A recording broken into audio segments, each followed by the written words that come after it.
100 players who shook the clock.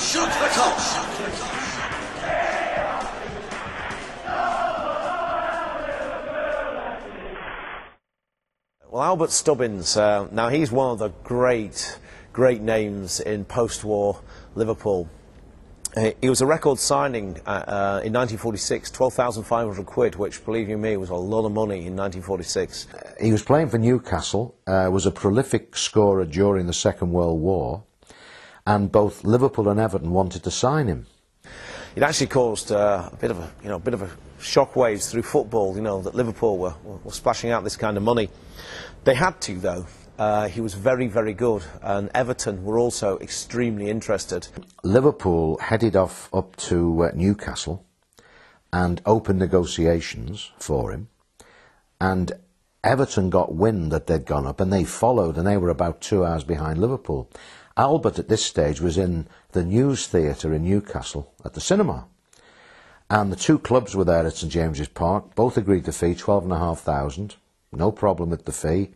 And a message came up on the screen: would Albert Stubbins please report to St James's Park? So off he goes from the News Theatre to St James's to find Everton and Liverpool waiting to speak to him. Apparently he flipped a coin. Tossed up which he'd speak to first, and happened to be Liverpool, and he agreed to sign for them. He said, OK, I won't even... So he just told Everton, look, I've agreed to go to Liverpool. I might be making a mistake, I don't know, but I like what they've done, the way they've spoken to me. Do you mind? They said no. Everton accepted it, disappointed though they were, and at the time it was a British record fee. He was brought in, though, to try and stiffen up the side. It was felt that we needed that little bit extra up front. Billy Little was doing a great job for us, but we needed something extra, and it paid off. He come from Geordie land, and he worked hard all the time on the pitch, but it was a bit of a different type of game them days. But he had loads of skill, good in the air, and he wasn't selfish. He played the ball around the net. What a fantastic player he proved for Liverpool, because he was the spearhead of the 46-47 championship side. He was good, Albert. He played one cup final, I think, when he got beat by Arsenal 2-0, I think it was. I think it was 1950 it was. Final result was 5-1 in the visitors' favour. So to a victorious team we say, good for you, Liverpool.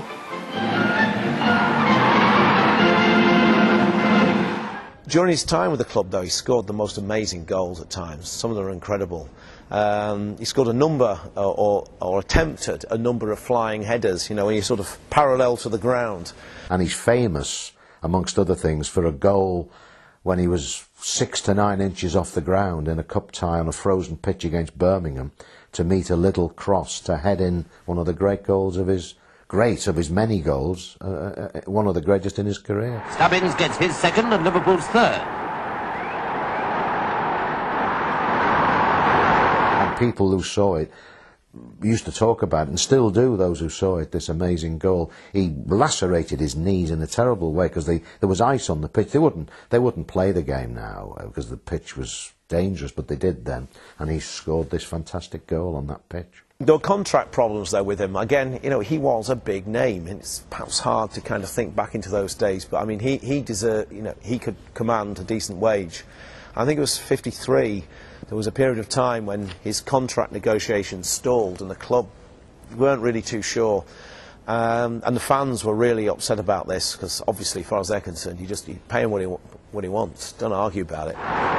Liverpool clinched their right to play in the semi-finals for the first time since 1914, when Stubbins did it again. When they finally did resolve it, though, he played in a little charity game or a testimonial game. I can't remember, it might have been a friendly or something, and over 20,000 people came just because they wanted to see Albert Stubbins back. But he also has another really interesting claim to fame. The only footballer on the Beatles album Sgt. Pepper. In the montage on the album cover, Albert's in there. He got a phone call from the Apple organisation saying Paul McCartney would like him to go on the sleeve of the LP, and he thought it was a wind-up. Apparently Paul McCartney was a massive fan of Albert Stubbins as a player. Now, I asked Paul McCartney, why did you choose Albert Stubbins? And they just said, it's, you know, we followed Liverpool, we followed Everton for that matter, but you know, we followed Liverpool in particular. We remember them, but it's just a Beatle name. And in Paul's own words, he says it's such a John name, Albert Stubbins. You know, it just sounded right. You know. But also partially because they knew he'd made this huge impact. I mean, you have to remember, as kids growing up in Liverpool, they would have known all about this guy. It's now become an iconic cover, that may be the most famous album cover ever made. And sadly, Albert Stubbins is no longer with us.